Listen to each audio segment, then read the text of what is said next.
So then, let's inquire carefully into the origin of all this, because before we explore the future of communication, through symbols, through words, we've got to look a little bit at its past. At some point in the development of mankind, and nobody historically knows how long ago this is, we developed two things. One of them was the ability to scan, to pay attention, to use our consciousness in a focused way. In other words, to notice what's going on.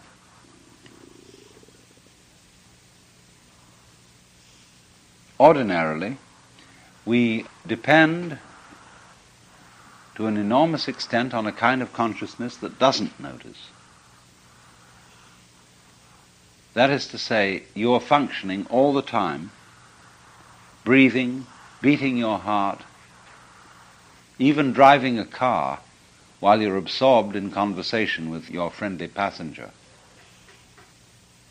You're doing an enormous number of things very well indeed without noticing what you're doing. Your entire physical existence, as a matter of fact, goes on and maintains itself without your noticing anything about it. So your faculty of noticing has the same relationship to your total organism as, say, on a ship. The radar is scanning the environment, looking for trouble. That's all it looks for another ship that it might collide with, for a rock, for the proper entrance to San Francisco in the middle of the fog. That's what the radar is looking for. But besides the radar, there are all kinds of things going on a ship that are much more fundamental and essential to it. So in the same way, in the human organism, we have a radar. We call it conscious attention. And we are constantly scanning our environment and noticing this and that as to whether it is advantageous to us or disadvantageous. But that's only a little frippery on the top of us. Useful, yes, important, but it's not you. The real you is the you that is beating the heart, shaping the bones, all that. And we have learned, you see, by a curious social process, to identify ourselves, our very selves, what I say is the real me. We've identified that with the scanning process, the little radar job, instead of identifying it with the whole total organism. And therefore we are estranged from our own bodies. And by virtue of being estranged from the body, we are in turn estranged from the physical environment of nature. If you understood, if you really clearly realized that you are your own organism, you would at the same moment feel, because your organism knows it, that you were one with your environment.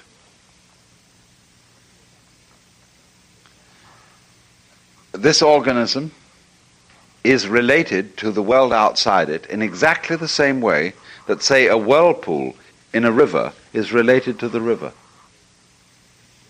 Everything outside you is sort of creating you by flowing through you and humaning, bodying, just as when the river moves, it whirlpools and then goes on. So the entire physical universe is peopling all around here, you see.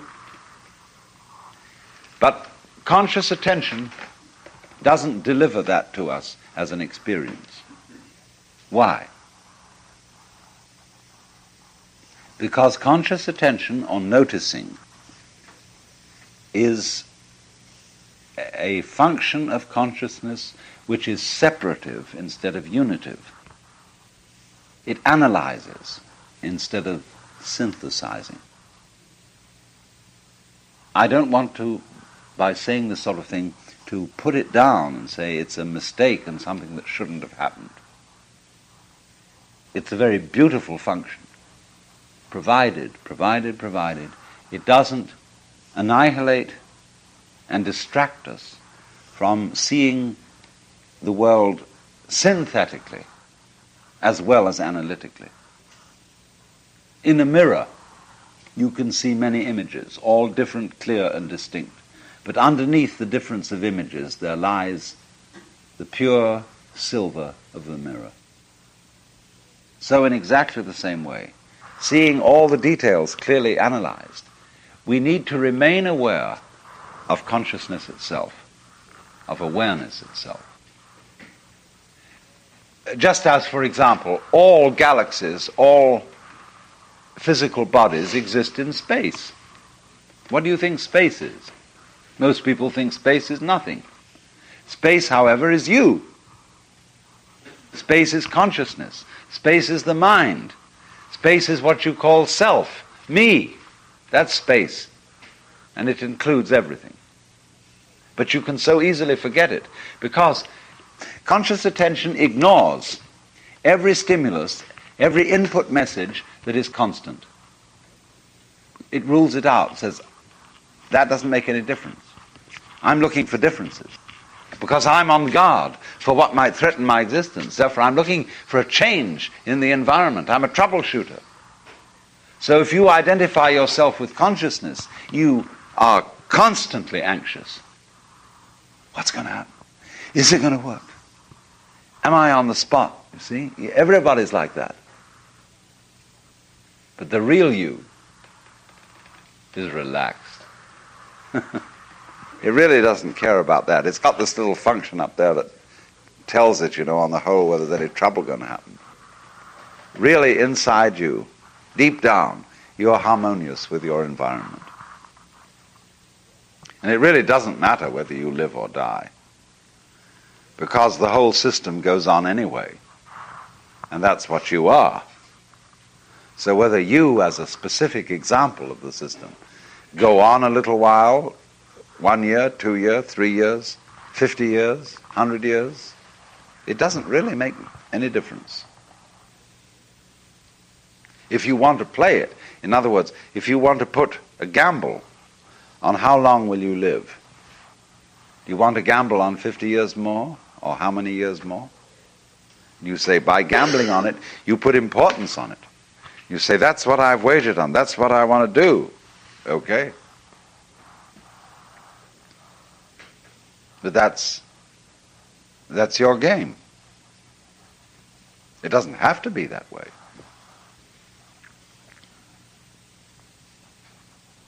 So what we have then is a situation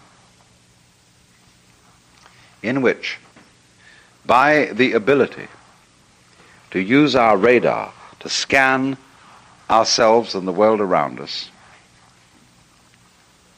and to notice features of this universe. We notice these features by being able to put symbols on them.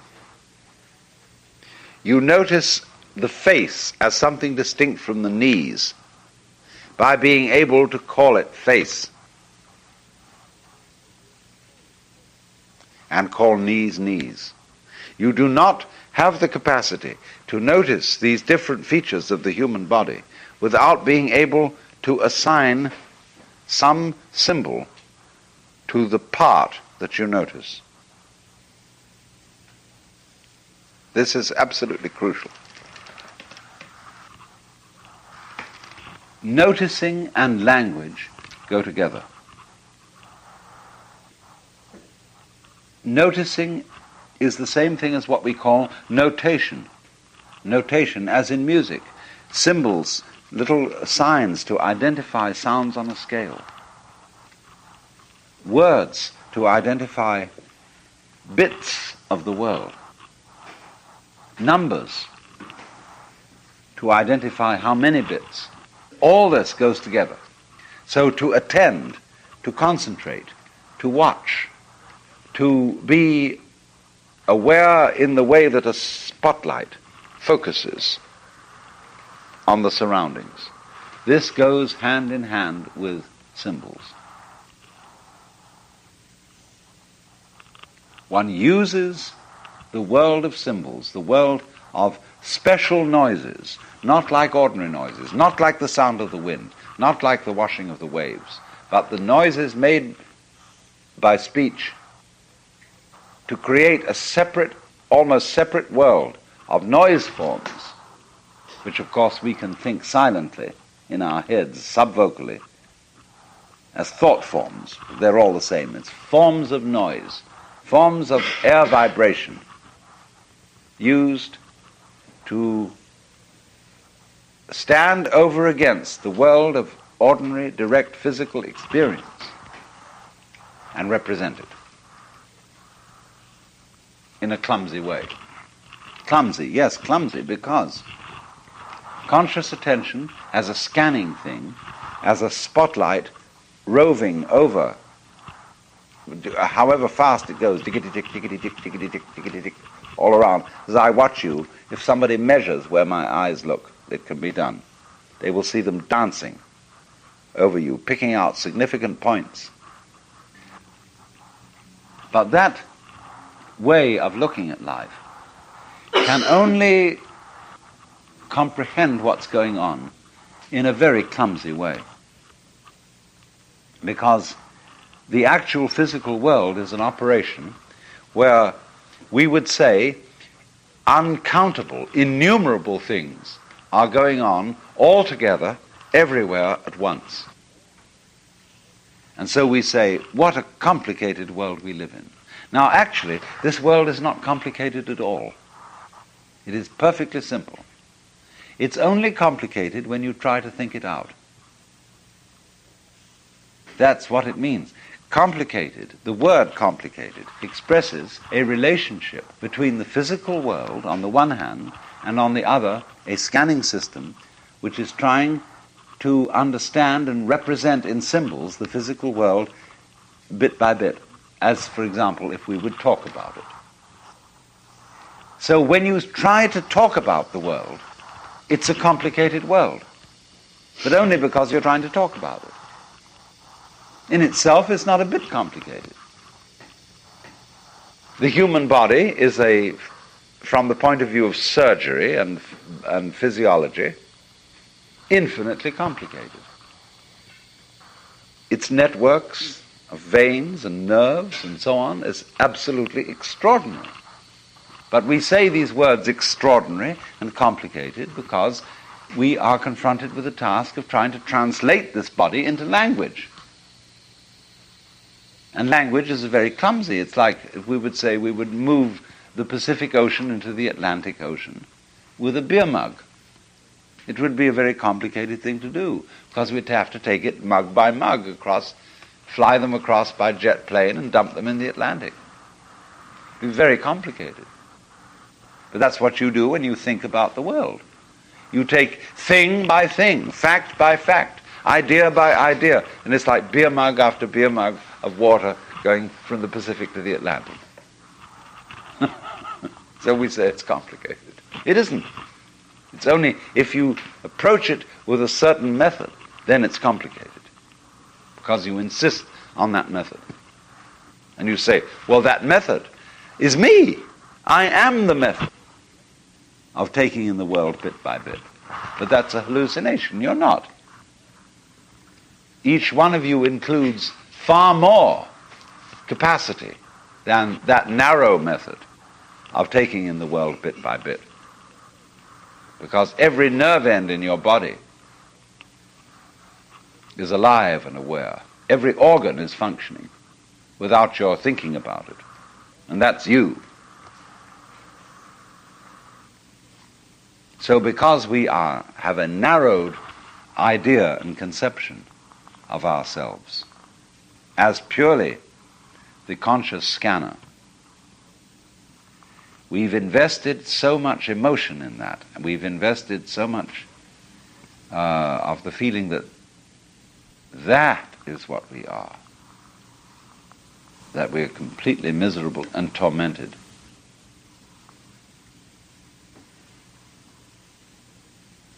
Our communication system, therefore, is constantly exaggerating, or to use the word in its very correct way, aggravating. To aggravate means to make worse.